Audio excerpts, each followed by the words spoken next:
रसिक हो नमस्कार. मराठी ब्राह्मण समाज खारघर या चॅनलमध्ये आपल्या सगळ्यांचं मनपूर्वक स्वागत. या चॅनलवर तुम्ही आस्वाद घेणार आहात माय मराठी कला, संस्कृती, कथा अशा अनेक साहित्य कृतींचा. तेव्हा आमच्या या चॅनलला लाईक करा, शेअर करा, सबस्क्राईब करा आणि हो, नोटिफिकेशनसाठी बेल आयकॉनवर क्लिक करायला विसरू नका. आणि हा व्हिडिओ शेवटपर्यंत बघा. धन्यवाद. जसं मी सुरुवातीला सांगितलं की आपण संत कवयित्री म्हणजे महिला संत घेत आहोत. तर आता इथं एकेका गटाला आपण ते सादरीकरण करायला सांगितलं होतं आणि त्यांनी इतकी छान तयारी केली आहे की आम्हाला सगळ्यांना शाळेत गेल्यासारखं वाटतं. तर पहिला आणि आता ज्या क्रमाने मी बोलवली आहे तर त्या संतांच्या काळानुसार आपण तो क्रम लावलेला आहे. संत जनाबाईंचं कार्य खूप मोठं आहे. ते अवघ्या 5 मिनिटात बसवणं खरोखरच खूप कठीण आहे. काय सांगावं काय सांगू नये आणि खूप काही गोष्टींचे दाखले घेणं पण जरुरी होतं. तर थोडक्यात प्रयत्न करतोय. आधीच काही चुकत असेल तर माफी मागते, कारण एवढ्या मोठ्या संतांचं कार्य इतकं सहज नाहीये सगळ्यांच्या समोर मांडणं. तरी हा छोटासा प्रयत्न.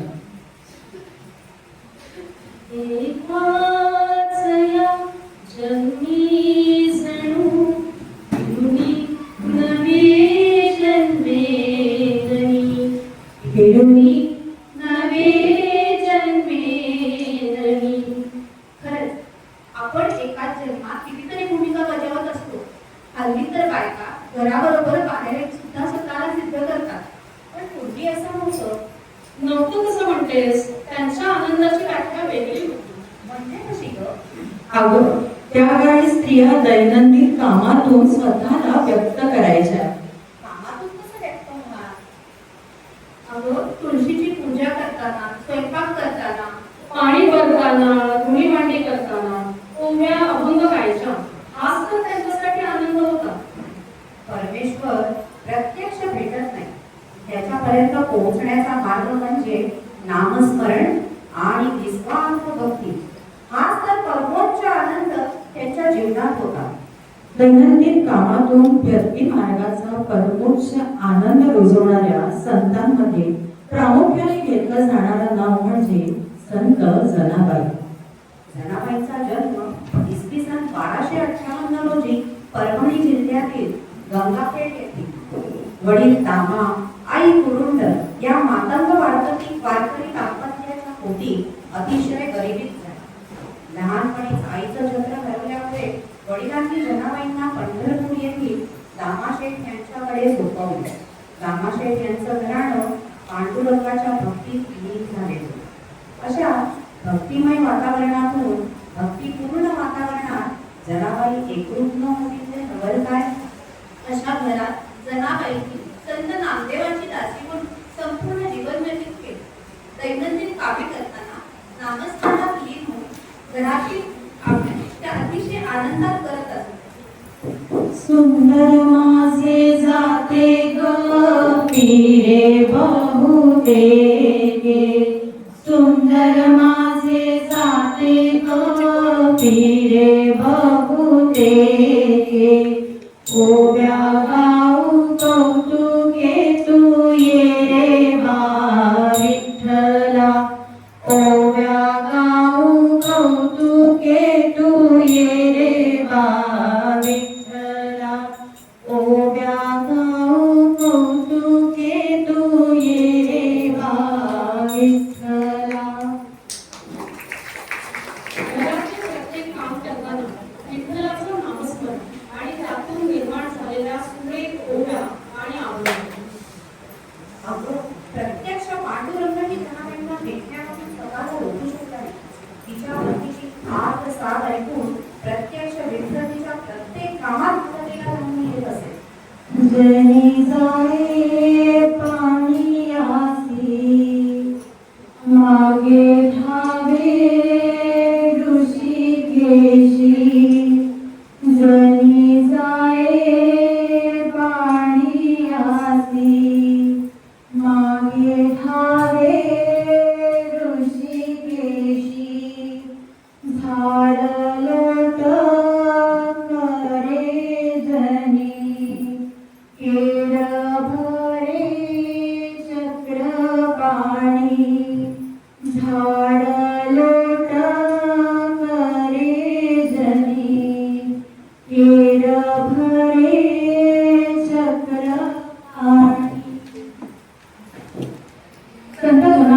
100हून अधिक ओव्या अभंगांची रचना केली.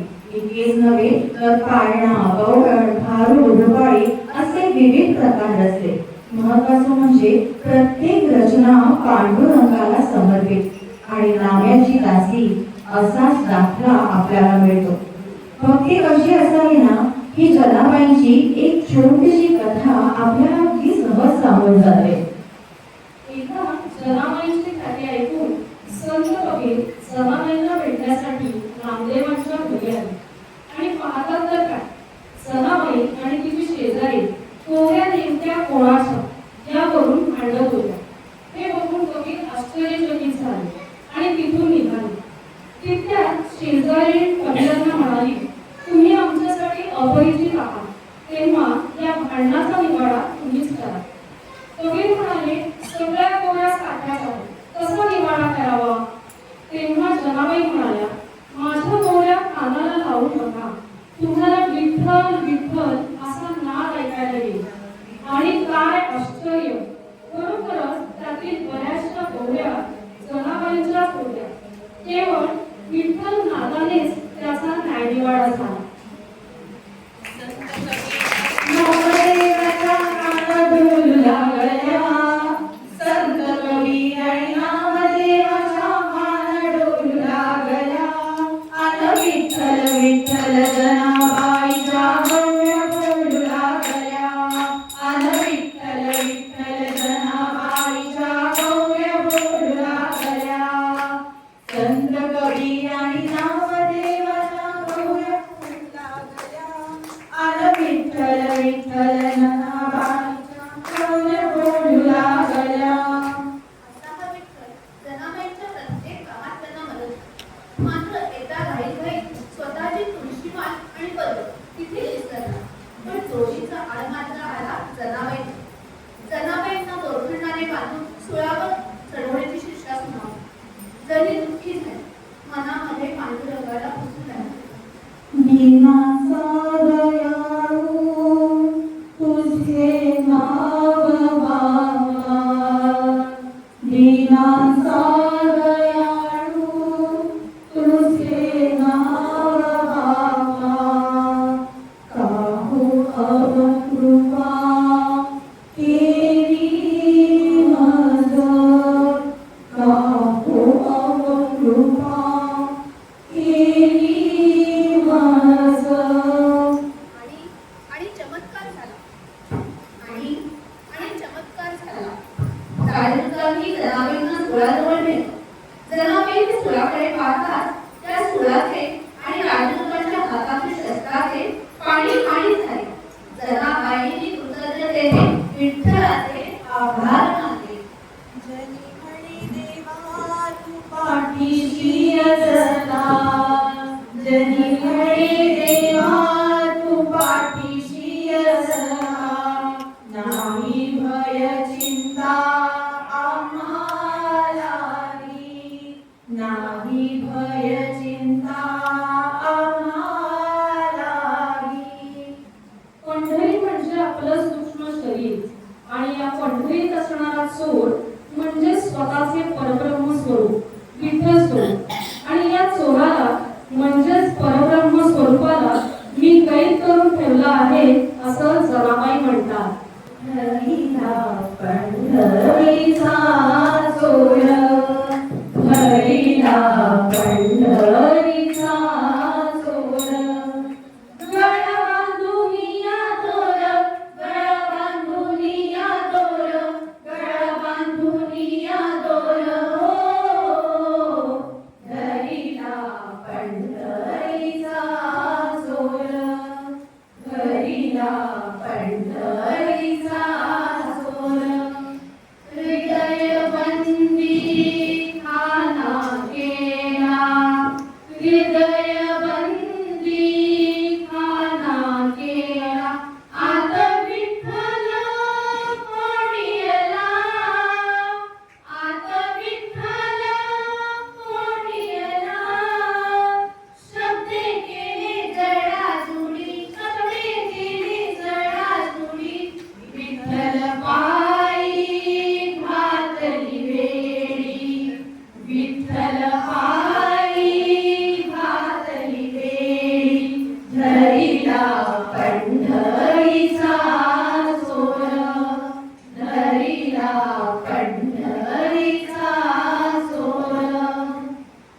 हे जनाबाईंचे अभंग साधेपणातून कष्टातून नामस्मरणातून भगवंत कसा प्राप्त होतो हे शिकवतात. म्हणून संत नामदेवांनी त्यांच्या अभंगाची दखल जनाबाईंनी संत परंपरेत आणि साहित्यातही मानाचे स्थान त्यांना दिले. संत नामदेवांनी विठ्ठलचरणी लीन होण्याचे ठरवले. आषाढ वद्य त्रयोदशी इसवी सन 1350 साली ते समाधीस्थ झाले. गुरु विना नाही कोणी जगी हेच कदाचित जनाबाईच्या मनी असावे. म्हणूनच गुरुच्या चरणी लीन होण्याचे त्यांनी ठरवले. पांडुरंग आणि नामदेवाच्या चरणी त्याच दिवशी नामदेव वाडीवर जनाबाईंनी रेखा ठेवला आणि अनंतात विलीन झाले. घ्यावी घ्यावी साखर गुरुनाथा, घ्यावी घ्यावी साखर गुरुनाथा, तुमच्या चरणावरी माझा माथा हो, तुमच्या चरणावरी माझा माथा हो, घ्यावी घ्यावी साखर गुरुनाथा, जरी म्हणे साखर माझी घ्यावी, जरी म्हणे साखर माझी घ्यावी, फेरी 84ची चुकवावी हो, फेरी 84ची चुकवावी हो, जागा तुमच्या चरणापाशी घ्यावी हो, जागा तुमच्या चरणापाशी घ्यावी, घ्यावी घ्यावी साखर गुरुनाथा, घ्यावी घ्यावी साखर गुरुनाथा, घ्यावी घ्यावी साखर गुरुनाथा, घ्यावी घ्यावी साखर गुरुनाथा. नमस्कार. मराठी भाषा गौरव दिन आणि जागतिक महिला दिनाच्या निमित्तानं आपण आज जमलेले आहोत. त्याच्या सर्वांना हार्दिक शुभेच्छा. रामकृष्ण हरी. आज संतवाणीतून स्त्री तेजाचं जागर या अंतर्गत आपण संत मुक्ताबाई यांचं जीवन कार्य जाणून घेऊया. प्रथम आपण मुक्ताई प्रशंसा अर्थात सुस्ती ऐकूया रसिका आणि येथे पिंपळू.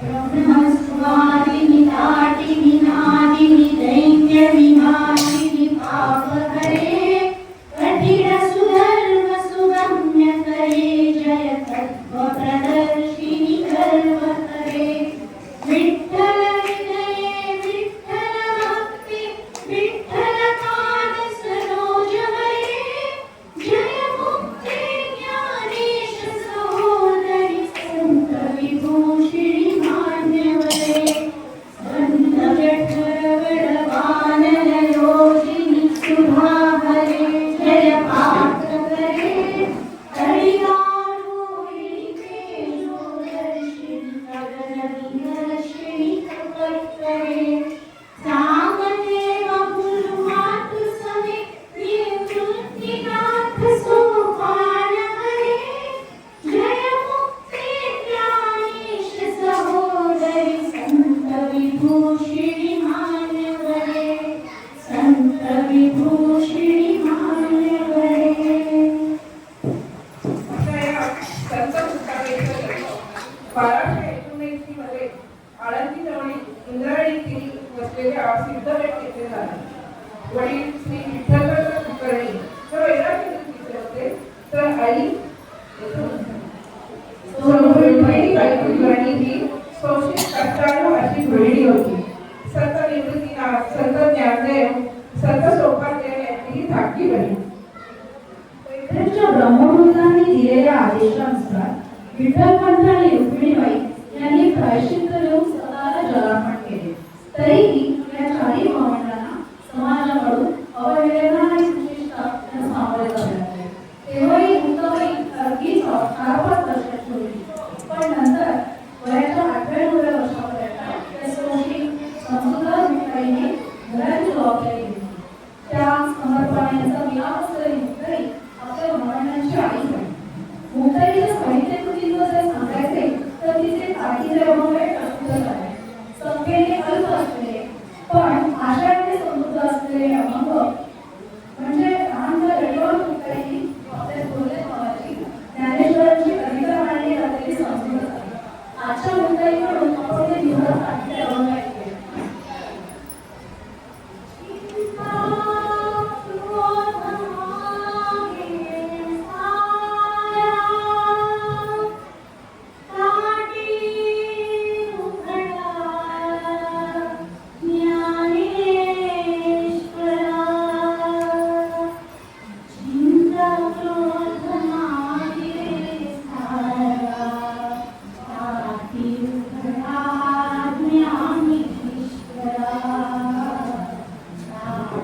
असे 18 ते 19 अभंग काठीचे अभंग या नावाने उपलब्ध आहेत. मुक्ताईने ज्ञानेश्वरांची समजूत घातल्यावर ज्ञानेश्वरी या ग्रंथाची रचना झाली. एक प्रकारे मुक्ताई या ग्रंथाची प्रेरणा स्रोतच ठरते. आपण कायम याकरिता ते ऋणी राहायला पाहिजे. त्याशिवाय अजूनही काही अभंगांच्या रचना मुक्ताईने केलेल्या आहेत. ज्ञानदेव मुक्ताई यांच्यातील संवाद 18 भागांची सनद, निवृत्तीनाथ मुक्ताई संवाद असलेला ज्ञानबोध ग्रंथ, मुक्ताई प्रथम शिष्य चांगदेव यांच्याशी संवाद असलेला सकल संत गाथा, पांडुरंग महात्म्याचे अभंग, पूर्ण अभंग म्हणजे कोड्यांचे स्वरूप असलेले काही अभंग आहेत. त्याशिवाय काही हिंदी रचना इकडे केल्याच्या ऐकिवात आहे. अगदी लहान वयात मुक्ताईने 1400 वर्ष वयाचे हटलोकी चांगदेव ज्यांना उपदेश दिला त्यांची गुरु झाली.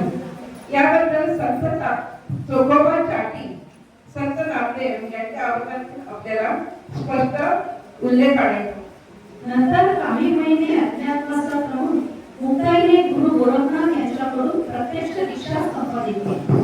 संत नामदेव, संत चोखोबा केसर यांनी अहंकार सोडून निवड भक्तिमार्ग अंगीकारावा असे मुक्ताईने सांगितले. काही अभंग ऐकूया मुक्ताईकडून.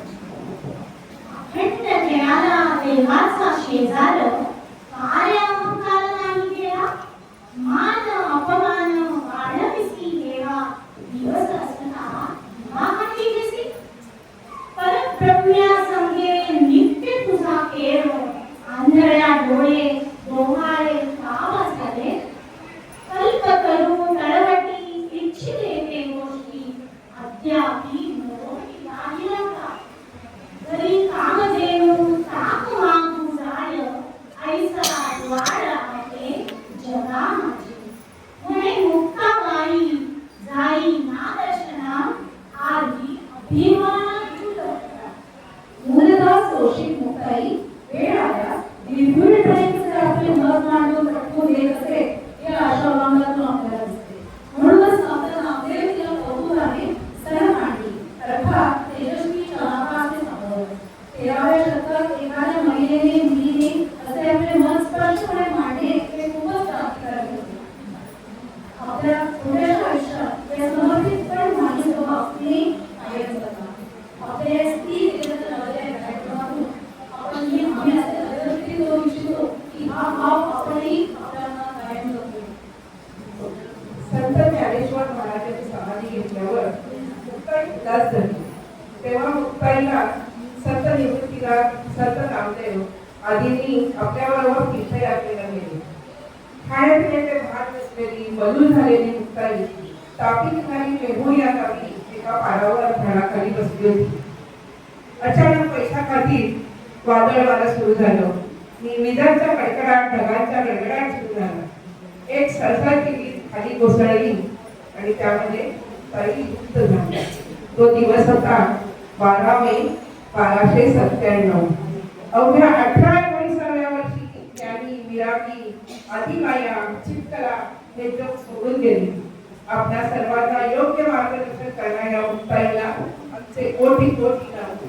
कडाडली वीज निरंजनी जेव्हा मुक्ताई तेव्हा लुप्त झाली. वैकुंठी लक्ष घंटा वाजती आई झाली मुक्ताबाई स्वरूपाकार एक प्रहर झाला प्रकाश विज्वली जेव्हा निरंजनी गुप्त झाली गेले निखारुनी आकाश आभुती नावा म्हणे ओढे मुक्ताबाई मुक्ताई मुक्ताई जगदेव मुक्ताई मुक्ताई मुक्ताई जगदेव मुक्ताई मुक्ताई मुक्ताई जगदेव मुक्ताई.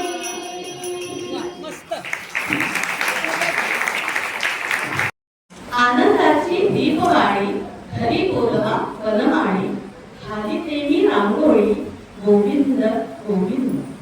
मंडळी तुम्हाला कळलंच असेल कोण संत ते? संत सखुबाई. 500 वर्षापूर्वी म्हणजे 13व्या शतकातील मानला जातो. त्यांचा जन्म महाराष्ट्रातील पंढरपूर येथे एका गरीब कुटुंबात झाला. जरी त्या गरीब कुटुंबातील असल्या तरी मात्र आध्यात्मिक दृष्टीने त्या खूप श्रीमंत होते. सामान्य कुटुंबात जन्म, संसाराची जबाबदारी आणि त्याच वेळी अखंड विठ्ठल भक्ती हीच त्यांची ओळख. कष्ट करत देवभक्ती करणे हा त्यांचा दिनक्रम असायचा. सखुबाई विवाहयोग्य झाल्यानंतर त्यांचा विवाह कराड जवळील कृष्णा नदीच्या तटी असलेल्या करवीच्या गावी झाला. त्यांच्या पतीचे नाव कुंडुराया होते. कुंडुराया म्हणजे हा आई बाबांचा पावला. जे आई वडील सांगत तसेच ते करत. पूर्वीच्या काळात सासूरवाशिणीचं दुःख काय होतं याची कल्पना आजच्या स्वतंत्र विचार करणाऱ्या महिलांना कदापि कळणार नाही. परंतु त्याही काळात संत सखुबाईंनी ही परंपरा जपण्याचं धाडस केलं. पांडुरंगाच्या भक्तापैकी संत सखुबाई एक होत्या. त्यांची भक्ती मठात एकांतात नव्हे तर ती स्वयंपाकघर, पानवठा, दळण सांडण यामध्ये खुललेली असायची. या भक्तीपायी त्यांचा समाजाकडून अनेकदा अपमान व्हायचा. घरचेच मान ठेवत नव्हते तर समाजाकडून तरी काय अपेक्षा ठेवणार होते. त्यांच्या भक्ती शक्तीला जागा नव्हती. एकदा एकादशीचा उपवास होता. घरचे म्हणाले आज उपवास करू नको. म्हणाल्या देह उपाशी राहील पण मन तृप्त आहे. अशक्तपणातही पोटावरचे नाम थांबले नाही आणि या संघर्षामुळे विठ्ठलाने त्यांना दर्शन दिले आणि म्हणाले सखू तुझा उपवास मी स्वीकारला. विठ्ठलाचे त्यांचे असलेले नाते हे घरचे. तो दुसरा देव नव्हता. तो घरातला बोलणारा आणि ऐकणारा देखील. घरातल्या कामामुळे त्यांना पूजेला अवसर मिळत नसे. तेव्हा त्या विठ्ठलांना म्हणत तेव्हा माझी पूजा कधी होणार. त्या प्रश्नाचे उत्तर त्यांना मिळत. जेव्हा तू स्वयंपाक करते तेव्हा माझी आरती होते. इथेच त्यांचा कर्मयोग आणि भक्तियोगाचा संगम दिसून येतो. सखुबाईंनी आपल्या सगळ्यांसाठी खूप छान शिकवण देऊन ठेवली आहे. स्त्रीची भक्ती मौनातही महान असते. अपमान, कष्ट, उपासमार त्यातूनही देव मिळतो. संसारात राहूनही संत होता येते. एक अडाणी आणि अशिक्षित पण अत्यंत हुशार बाई आपल्याला किती मोठी ही शिकवण देऊन दिली. घरचा पराकोटीचा जात असूनही त्यांनी त्यांची विठ्ठल भक्ती सुरूच ठेवली. जशी परिस्थिती तसे अभंग रचायला सुरुवात केली. त्याच्या अभंगात आर्तता, पांडुरंगाविषयी प्रेम आणि सासरच्या स्थळाचे वर्णन आढळते. ज्यात भगवान विठ्ठल स्वतः सखूचे रूप घेऊन तिथे संकटे दूर करतात. तर ऐकूया सखूंनी लिहिलेले रचलेले अभंग आणि त्याचा गर्भित अर्थ. अभंग आहे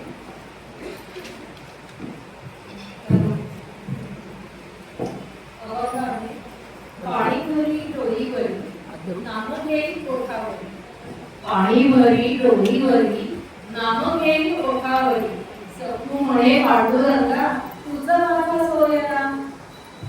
याचा अर्थ असा की विठ्ठला माझ्या डोक्यावर संसाराचा भार आहे पण ओठावर तुझेच नाव आहे. तूच माझा खरा आधार आहेस. खरं पतीला वाटते भक्तीमुळे आपला संसार बिघडतो की काय. त्या रात्री सगुबाईंनी विठ्ठलाची मनात बोलल्या. त्या भावनेतून उमटलेला हा पुढचा अभंग. संसार माझा कठीण झाला, संसार माझा कठीण झाला, निंदा बोले जन, विठ्ठला विण मज नाही, कोणी कोणी सोया सजण. म्हणजे लोक तर काय निंदा करतातच, कुणा कुणाला समजवणार. पण विठ्ठलाशिवाय कोण राहता. एकादशीचा उपवास होता, घरात अन्न तुम्ही देव थकलेला, पण सखूबाई म्हणतात देव झाला दुर्बळ माझा, नाम करी बोल. देव झाला दुर्बळ माझा, नाम करी बोल. सखू म्हणे विठ्ठलावे जगणे व्यर्थ सकळ. याचा अर्थ असा, सखूबाई म्हणतात की शरीर जरी थकलं तरी माझ्या भक्तीमध्ये जी शक्ती आहे त्यातूनच माझ्या शरीराला ऊर्जा मिळते. खरंच विठ्ठलाशिवाय जीवन व्यर्थ आहे. अगदी बरोबर. स्वयंपाक करताना, धुणी भांडी करताना त्यांना कधीच वाटले नाही की त्या देवापासून दूर आहे. त्याच भावनेतनं उमटलेला हा अभंग. दळण माझे नाम झाले, कांडण माझी सेवा, दळण माझे नाम झाले, कांडण माझी सेवा, सकू म्हणे विठ्ठल माता, घरातच दिसे देवा. सखूबाई म्हणतात मी एक गृहिणी आहे, घरातल्या सगळ्या कामांची माझ्यावर जबाबदारी आहे. चर्चा करण्यासाठी मी वेळ कुठून आणू. म्हणूनच माझं घरकाम हीच माझी पूजा. सखूबाईंसाठी विठ्ठल गोडका होता, जवळचा होता. त्यांनी देवाला हाक मारली की तो आपला ऐकतो असं त्यांना वाटत. हा विश्वास होता त्यांचा. तर त्यातूनच एक अभंग आहे. हाक मारी ताच धावे माझा पांडुरंग, हाक मारी ताच धावे माझा पांडुरंग, सखू म्हणे दया दुतो करीतो अंग संग. वा वा, काय सुंदर शब्द. सतत आणि नीट घरकाम करूनही सखूबाईला नेहमी अपमान, टीका, दुःख सहन करावे लागले. यामुळे तिने अतिशय कष्टी होऊन विठ्ठलाला प्रश्न विचारला की मी संसार सोडू की भक्ती सोडू विठ्ठला. जेव्हा तिला असं उत्तर मिळालं की तू संसार सोडू नको सखू, तुझा संसार हाच माझा मठ आहे. कामोठ्यावर इतर देवाचं अंडा भुजा मान खाली गेली, पण मन देवाकडे. आणि त्याच भावनेतून उमटलेला हा अभंग. लोकवसती मिळवती, लोकवसती मिळविती, नाम माझे थांबे ना, सकू म्हणे विठ्ठलाचे, पाय मजला सोडवे. याचा अर्थ असा, सखूबाई म्हणतात लोक निंदा करू देत वा हसू देत, मी विठ्ठलाचे नामस्मरण थांबवणार नाही. आता आपण हा शेवटचा जो अभंग बघितला पाणवठ्यावरचा, तर त्याच प्रसंगावर आम्ही एक छोटंसं तुम्हाला सादर करतो आहे. सखूबाई रोज म्हणतात आणि पाणवठ्यावरचा ओठावर विठ्ठलाचे नाम आणि पिंगल टवाळ्या करणारे लोक आजूबाजूला असतात. तर तोच प्रसंग बघूया. गई सखूबाईंना वरी सापडली, बघते कवाडते. काय कसं खूप राक्षसी केली बघा. काम करता करता देव आठवतो म्हणजे काय. नाम घेतल्याने तुझा भरणार भरणार आहे का आपोआप.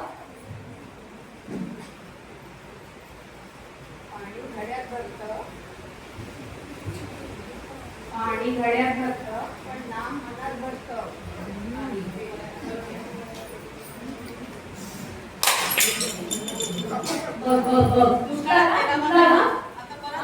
आता येतोय का तुझा विठ्ठल, तुझा घड्याळ आणि पाणी वाचवायला आला का.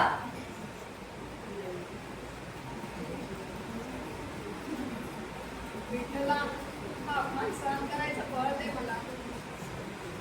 सकू वाईट वाटून घेऊ नको, यांची दुःखी नक्की होऊ नको. या काय पिंगल टवाळ्या करणाऱ्या तुला त्रास द्यायला कपलेलेच असतात.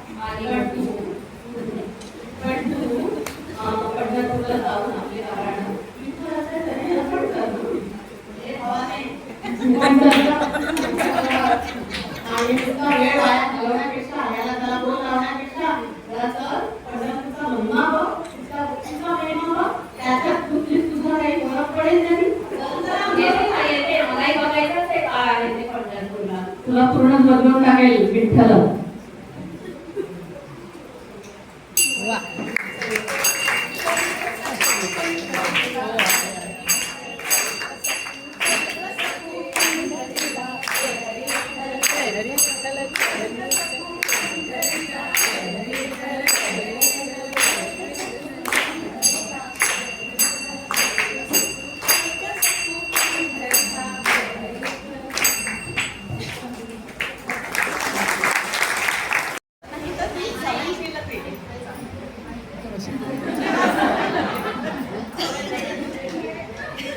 मंडळी अगदी मी आवाजात नाही तर ती सहनशीलता आहे. आणि म्हणूनच संसाराच्या ओझ्यातूनही असे सुंदर सुंदर अभंग जन्माला येतात. आणि सखूबाई पंढरपूरला तर गेलेली आहे, पण तिच्याही काही भावना आहेत आणि तिला सुद्धा प्रसंग आणि भावना व्यक्त करायच्या आहेत. तर सखूबाई आता आपल्या भावना व्यक्त करतात. मला सांगते,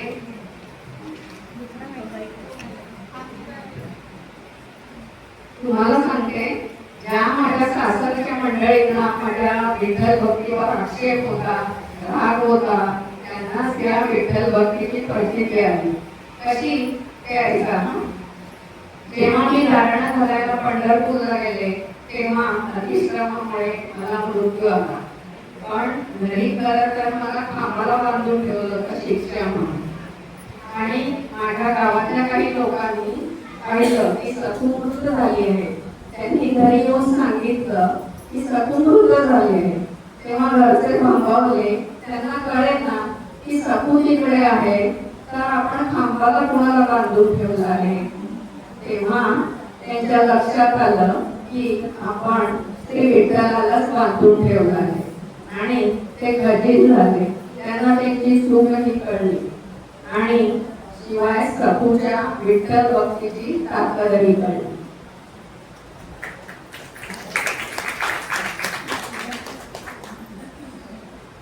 याने असं झालं की त्यांच्या अंतःकरणातील जी मलिनता आणि क्षोभ होता ते नाहीसं झालं आणि त्यांची मनं निर्मळ आणि स्वच्छ झाली आणि ते सुद्धा विठ्ठल भक्तीमध्ये अति रंगून गेले. माझ्यासाठी हा खरंच अति आनंदाचा क्षण आहे. तर असा हा विठ्ठल भक्तीचा महिमा.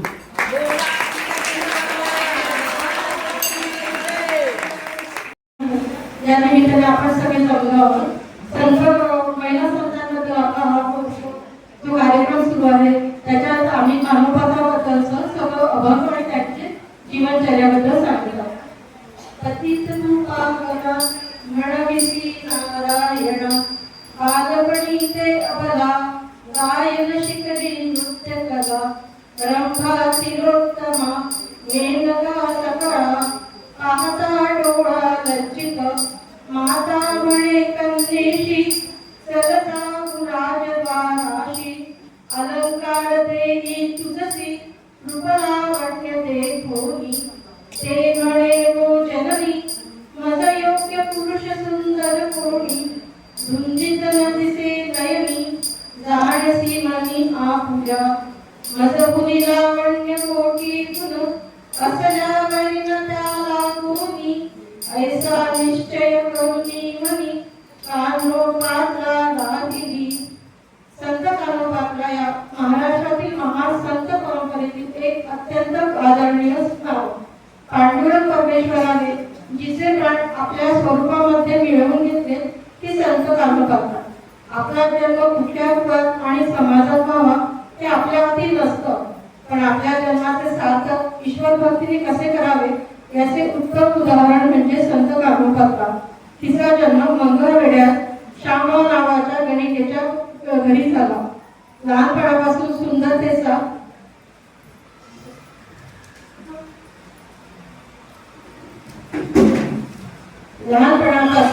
तिला नृत्य गायनाची आवड असल्याने तिने त्यात प्रावीण्य मिळवले.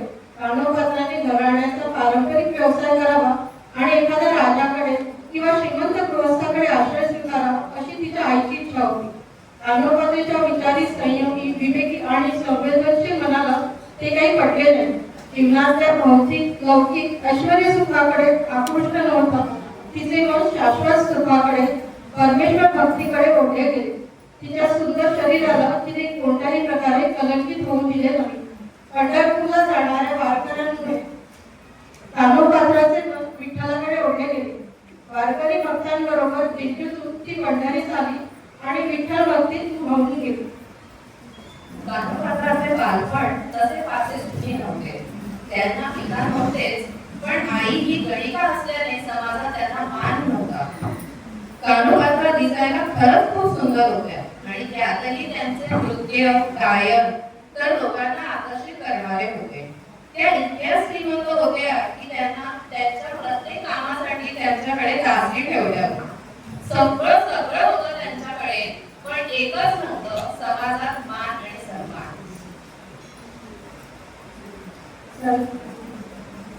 संत कानोपात्रा यांनी सामाजिक समतेवर भर दिला, प्रचलित जाती व्यवस्थेला आव्हान दिले. त्यांच्या अभंगांमध्ये प्रेम, भक्ती आणि शरणागतीचे महत्त्व सांगितले. त्यांचे एकूण 33 अभंग आहेत, जे सकल संत गाथांमध्ये समाविष्ट आहेत.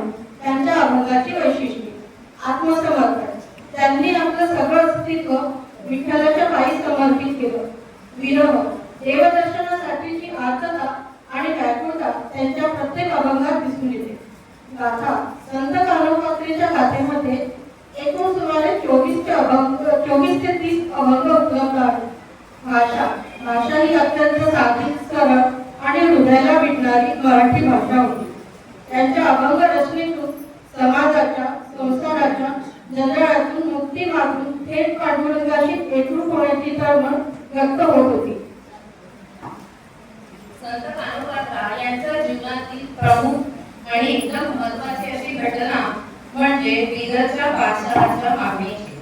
बिदरचा बादशहा बडा मुसलमान राजा होता. त्याने कानोपात्राच्या सुंदरतेचे वर्णन ऐकले होते आणि त्याने तिला हरपमध्ये घेण्याची मागणी केली होती. परंतु कानोपात्राने विठ्ठलाच्या भक्तीमध्ये आपले जीवन समर्पित केले होते आणि तिने बादशहाच्या मागणीला नकार दिला.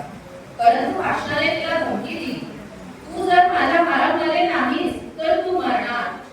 परंतु कानोपात्राने त्यांना इतकं छान उत्तर दिलं, म्हणाली, माझा विठ्ठल माझी रक्षा करेल. बादशहाला याचा फार राग आला. त्याने आपले सैनिक कानोपात्राला पकडण्यासाठी पंढरपूरला पाठवले आणि तिने आपले प्राण वाचवण्यासाठी विठ्ठलाचा धावा केला. त्याला विनवणी केली. त्याला म्हटली, नको देवराया अंत असा पाव, प्राण हा सर्वथा जाऊ पाडे. आणि त्याच्या चरणाशी बसून ती रडू लागली. त्याला विनवणी करू लागली आणि आपला माथा आपटू लागली आणि त्यातच तिने आपले प्राण सोडले व ती विठ्ठलाच्या मूर्तीत समाविष्ट झाली. त्यांचा मृत्यू फाल्गुन वद्य पंचमी शक 1403 म्हणजे सुमारे 1450 रोजी झाला असे मानले जाते.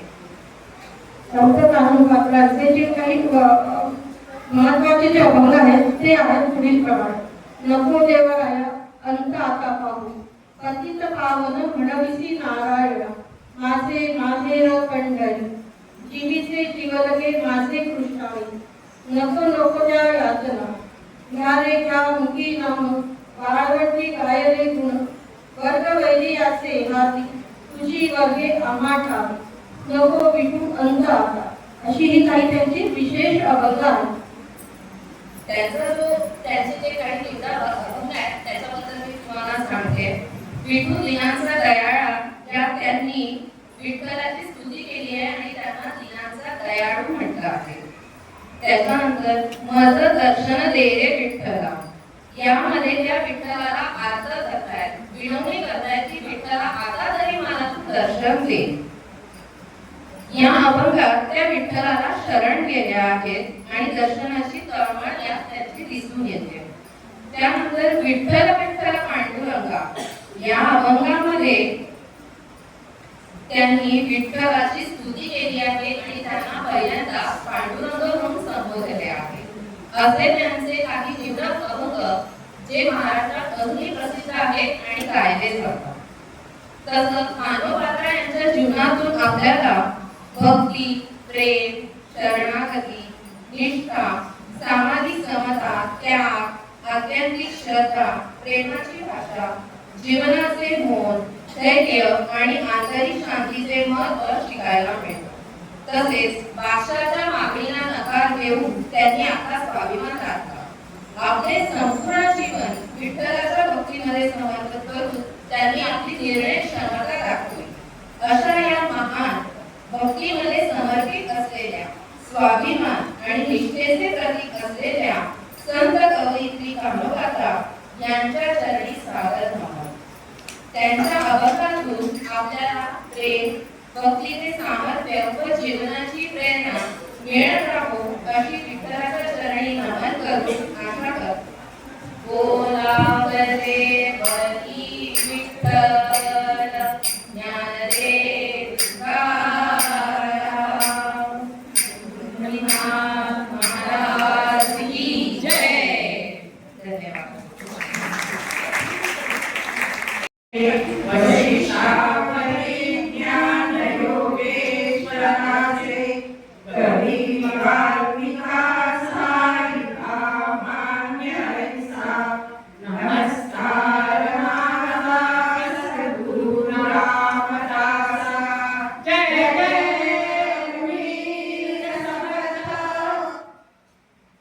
समर्थांना एक अशी हे मिळाली, ती तपस्विनी होती, जी त्यांना भक्त मिळाली.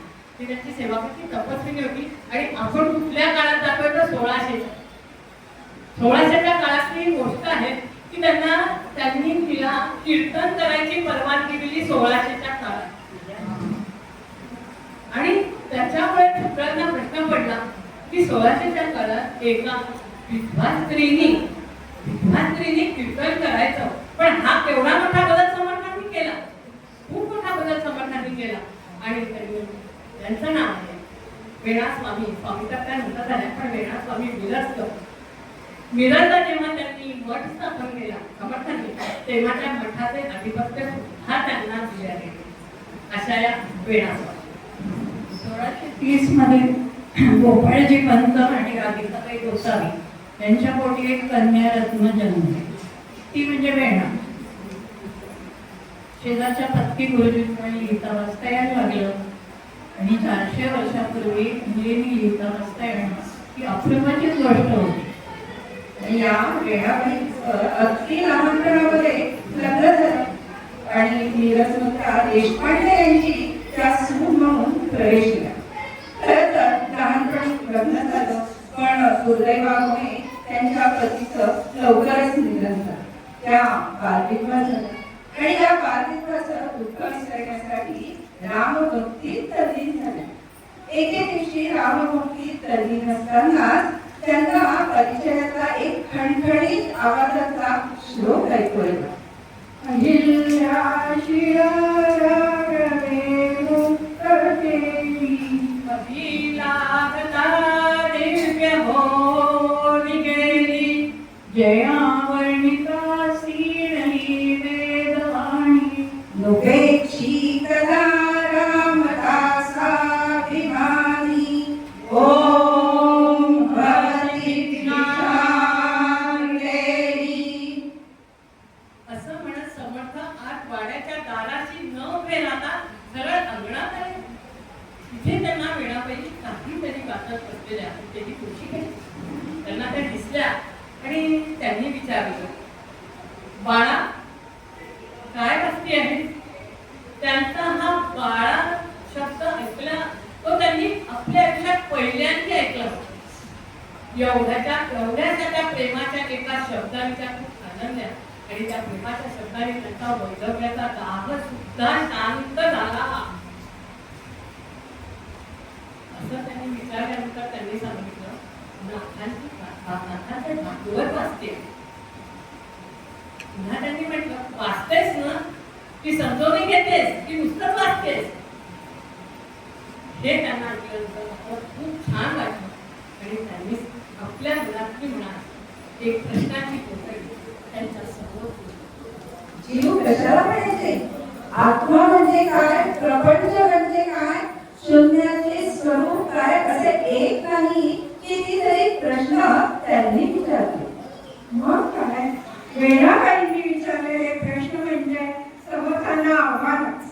समर्थांनी त्या सर्व प्रश्नांची शांतपणे उत्तरे दिली.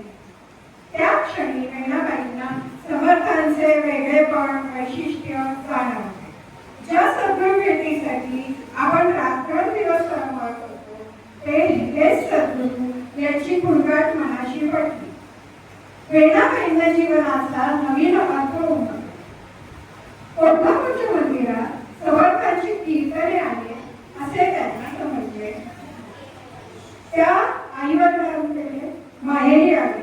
वडिलांबरोबर त्या रोज कीर्तनाला जाऊ लागल्या.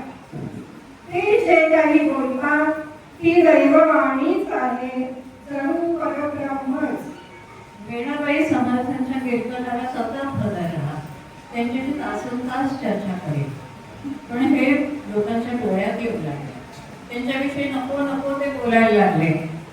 पण लोक हे केवळ सुखाचा संतती असतात आणि संकटकाळी आपल्या आध्यात्मच आपल्याला काढतं या विचाराने त्या निंदकांना धन्य मानते. अशा परिस्थितीत त्यांनी एक अभंग रचला. रामनामी विणवस कंठवेना, कोणी वंदिती कोणी निंदिती, वासवी त्यांची पाविना. हृदयी धरिले सद्गुरु चरणा, प्राणांतीही विसंवेना. हृदयी धरिले सद्गुरु चरणा, प्राणांतीही विसंवेना. वेणीचे निजधन रामची जीवन, होणार ते का सुखे होईना. अहो, या रामभक्तीलाच वेणाबाईंना घरातून आणि बाहेरून चारही बाजूनी विरोध व्हायला लागला आणि आपल्याबद्दल अपशब्द आपल्या आई वडिलांना ऐकून घ्यावे लागतात म्हणून त्याला खूप शंका वाटायला लागलं, मनाला लागलं. आणि म्हणूनच त्यांनी एक कीर्तनाला जाताना ठरवलं की आई वडील की समर्थ, परमेश्वर की समाज, लौकिक की आध्यात्मिक जीवन, या द्वंद्वाचा आज कीर्तनाला गेल्यावर निकाल लावायचा म्हणून त्या ठाम होत्या. आणि काय सांगतात, कीर्तनाला गेला आणि त्याच कीर्तनाला समर्थांनी सर्व साधू संतांना लोकनिंदेला कसं समोर जावं लागलं याचे सुंदर विवेचन केले. त्या म्हणतात, उदंड लोकविद्या देवी, करी सरोदर्यावी शांती, दुर्जनासी मिळवली जाती, धन्य ते साधू. हे समर्थांचे वचन वेणाबाईंनी ऐकले आणि वेणाबाईंचे मन शांत झाले.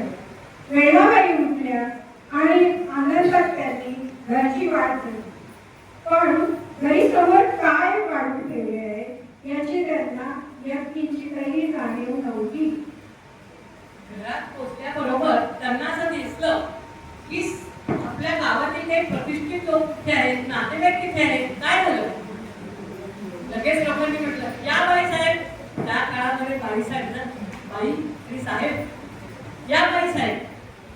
काय मीराबाई सारखं तुम्ही निष्ठ करून दाखवणार आहात का आपलं सिद्ध की मी कशी भक्त आहे ते? मीराबाई म्हणाले, आणा क्लास, विषाचा पेला आणा. माझी भक्ती जर खरी असेल, मी खरी जर पवित्र असेल तर मला काहीही होणार नाही. आणा तो. आणि त्यांनी समर्थांचं स्मरण केलं, रामाचं स्मरण केलं आणि एका क्षणार्धात तो पूर्णपणे त्यांनी पूर्णपणे गेला त्यांच्या पोटात. त्यांना काहीही झालं नाही. विषाने त्यांना अमरत्व प्राप्त झाले. अशा या वेळा निंदकांनी मान खाली राहिली. पण आई वडिलांना मात्र खूप आनंद झाला की आपली गोष्टी पवित्र आहे, आपल्याला याचा सामोरे जावं लागणार नाही. निंदकांनी क्षमा मागितली आणि वेळाबाईंनी सुद्धा त्यांना अगदी कोमल अंतःकरणाने क्षमा केली, कारण त्यांच्यावर जे संस्कार होते ते समर्थांचे होते आणि त्याच्यामुळे काय करतात हा त्यांना प्रश्न. समर्थ प्रत्येक रामनवमी उत्सवाच्या आधी काही निवडक शिष्यांना घेऊन भिक्षेसाठी जात असत आणि त्या काळात गडावर एखाद्या महत्वाच्या व्यक्तींवर जबाबदारी सोपवण्यात यायची. एके वर्षी वेणा स्वामींवर ही जबाबदारी सोपवण्यात आली. उत्सवासाठी नाना प्रकारची कामे करावी लागली. ऐन उत्सवाच्या आधी वेणा स्वामींना ताप भरला. इतकं की त्यांना उभं राहता येईल. राम मंदिरात खांबाला टेकून त्यांनी रामाची करुणा पाहिली आणि रामात काय आश्चर्य, रामाच्या डोळ्यात सुद्धा पाणी आलं. त्यांनी रामाबाईचे रूप घेतले. जसं विठ्ठलाने संत जनाबाई, संत एकनाथ याचं रूप घेऊन यांची सेवा केली, त्याचप्रमाणे प्रभू रामचंद्रांनी रामाबाईचं रूप घेऊन उत्सवाची सर्व तयारी केली.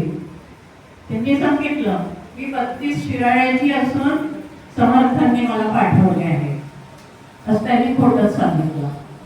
समर्थ भिक्षेहून आल्यावर सर्व उलगडा झाला आणि रामाबाई गुप्त झाल्या. बहिणाबाईंचे रामदासी संप्रदायात महत्वपूर्ण योगदान आहे. धर्मभक्ती, आत्मज्ञान आणि गुरुभक्तीचा उत्कट आविष्कार म्हणजे बहिणाबाईंचे ओविगत्व लेखन. 7 संक्षिप्त रामायण, संकेत रामायण, चंद्र रामायण, लवकुश रामायण असे अनेक स्फुट काव्य, अभंग, सोबतच सीता स्वयंवर.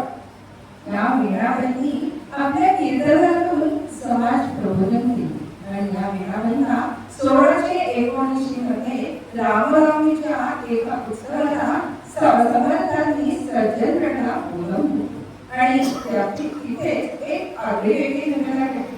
वीणाबाई सज्जनगडवर आल्या. रामदासांना, समर्थांना, गुरूंना आपल्या त्यांनी नमस्कार केला आणि त्या म्हणाल्या, आता मी माहेरी जाते, माझी माहेरी आठवणी करा. अहो, माहेरी म्हणजे आपल्यासारख्यांना आपलं माहेर आठवण. पण त्या माहेरचा अर्थ फक्त आणि फक्त समर्थांनाच कळला होता. त्यांनी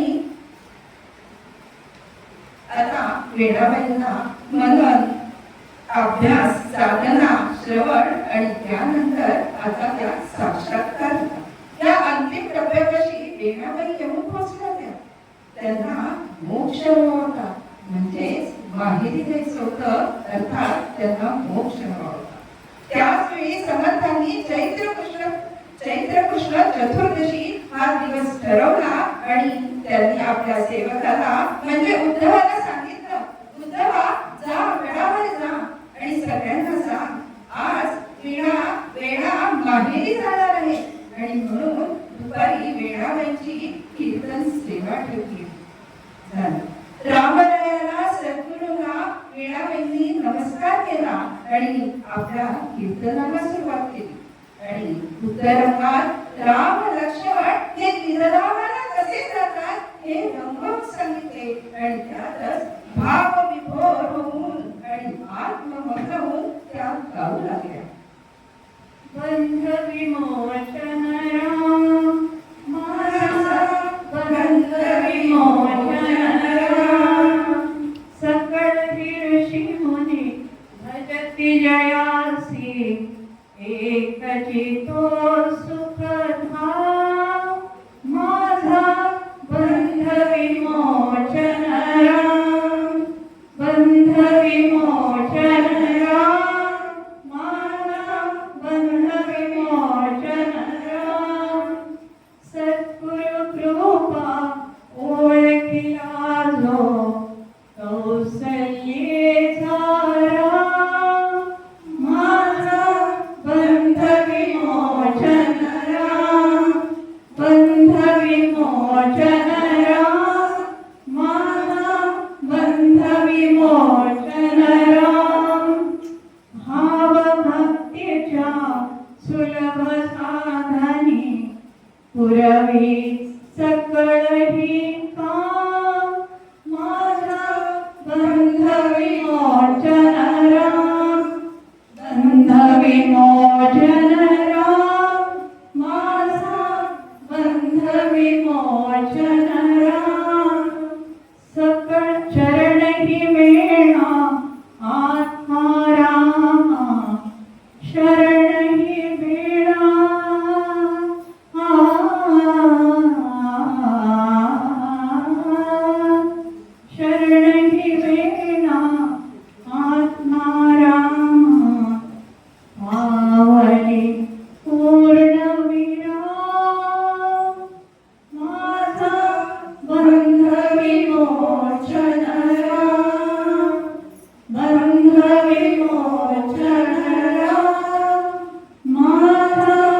बंध विमोचन राम, बंध विमोचन राम, बंध विमोचन राम.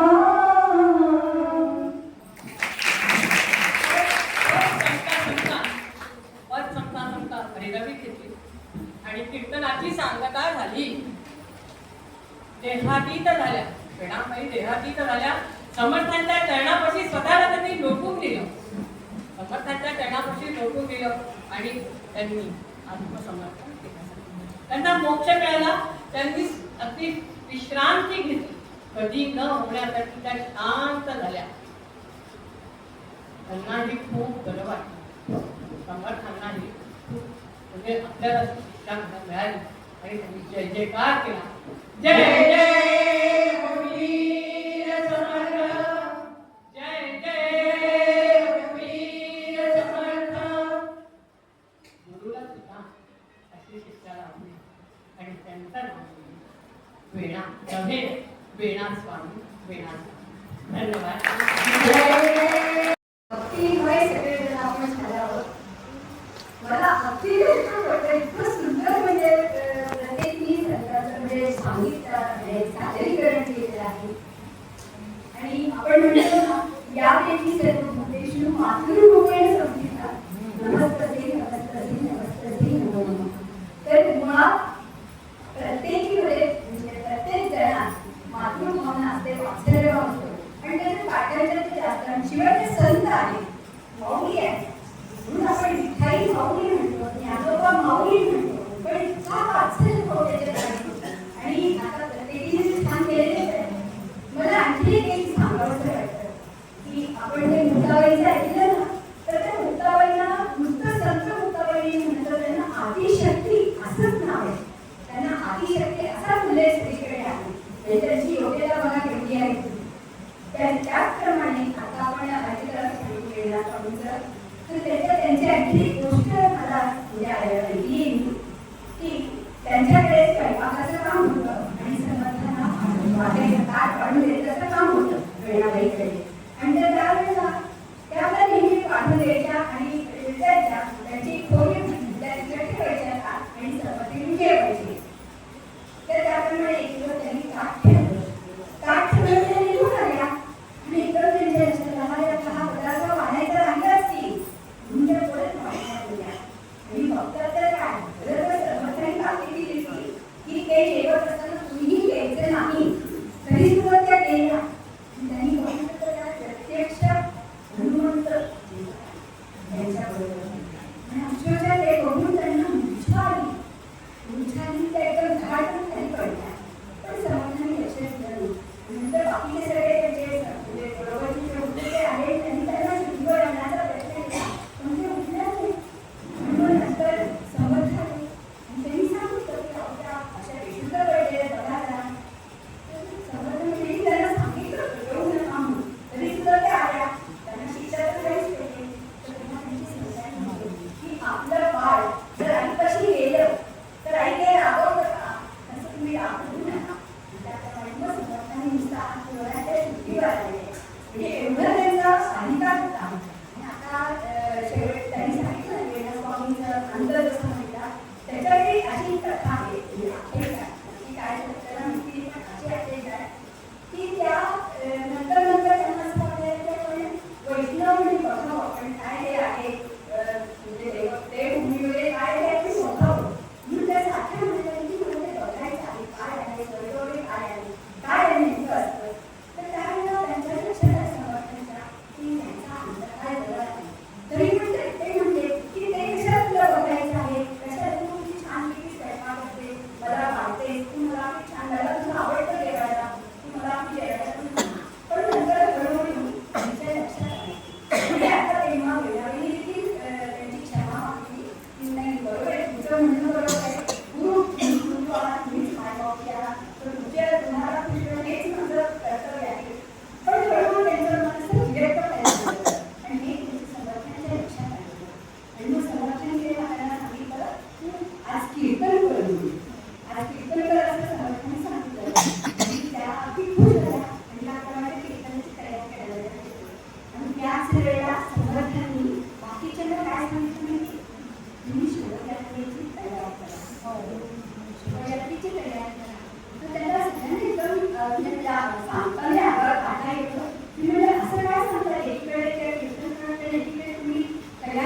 आहेत. आता तुम्ही सांगितलं सीता बरोबर किंवा वेगवेगळ्या रामायणातील एक एक म्हणजे तुम्ही बरोबर वाचा.